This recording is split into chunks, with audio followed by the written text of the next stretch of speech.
दोस्तों, क्या आपको पता है कि आज के समय में जो सबसे अधिक ओयो होटल्स में लड़कियां जाती हैं, उनमें अधिकांश हिंदू लड़कियां होती हैं। इतना ही नहीं, लिव इन रिलेशनशिप में रहने वाली अधिकांश लड़कियां भी हिंदू ही होती हैं। इसके अलावा इंस्टाग्राम और फेसबुक जैसे प्लेटफॉर्म पर नग्नता फैलाने वाली जो लड़कियां हैं, तो उनमें भी अधिकांश लड़कियां हिंदू ही होती हैं। तो एक बड़ा सवाल उठता है हिंदू समाज पर कि क्या ये वही समाज है जिसकी स्त्रियां अपनी इज्जत की रक्षा करने के लिए जौहर में कूदकर जान दे देती थी। आज हमारे समाज की स्त्रियों के साथ ऐसा क्या हुआ कि वो अपनी इच्छा से अपने इज्जत के साथ खिलवाड़ करती हैं? अगर आप इस पर गौर करोगे तो आपको इसका जवाब मिलेगा भारत का कानून।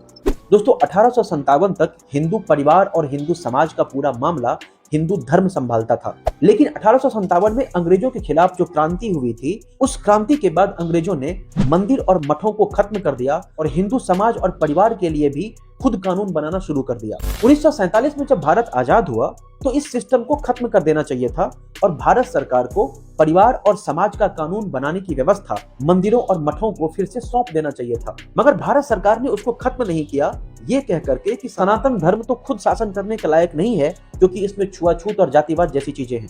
मतलब ये वही सनातन धर्म है जिसने पूरे भारत को सोने की चिड़िया बनाया था, जिसे लूटने के लिए दुनिया भर के लुटेरा भारत आए, जिसमें अंग्रेज भी एक थे। तो सरकार ने हिंदू धर्म को उसकी अथॉरिटी वापस नहीं की और पूरा कंट्रोल खुद के पास वैसे ही रखा रहा जैसे कि अंग्रेज रखे हुए थे। फिर एक के बाद एक कानून बनाया गया और वो जो कानून बनकर के हिंदू समाज पर लागू हुआ, उसका प्रभाव अब हमें दिख रहा है।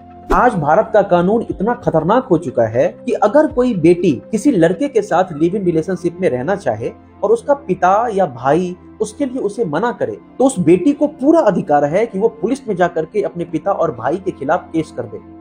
इतना ही नहीं, अगर आप हिंदू धर्म की रक्षा के लिए कुछ भी करते हो तो आपके ऊपर कानूनन कार्रवाई हो सकती है। जैसे कि गौ हत्या करवाने वाले पर अंकुश लगाने की बात करो या फिर जो हिंदुओं का धर्म परिवर्तन हो रहा है उसको रोकने की बात करो। ये सब के सब गैर कानूनन है और इनमें से अधिकांश ऐसे कानून है जो कि अंग्रेजों ने हिंदुओं का दमन करने के लिए बनाया था और वो आज भी भारत में चल रहा है।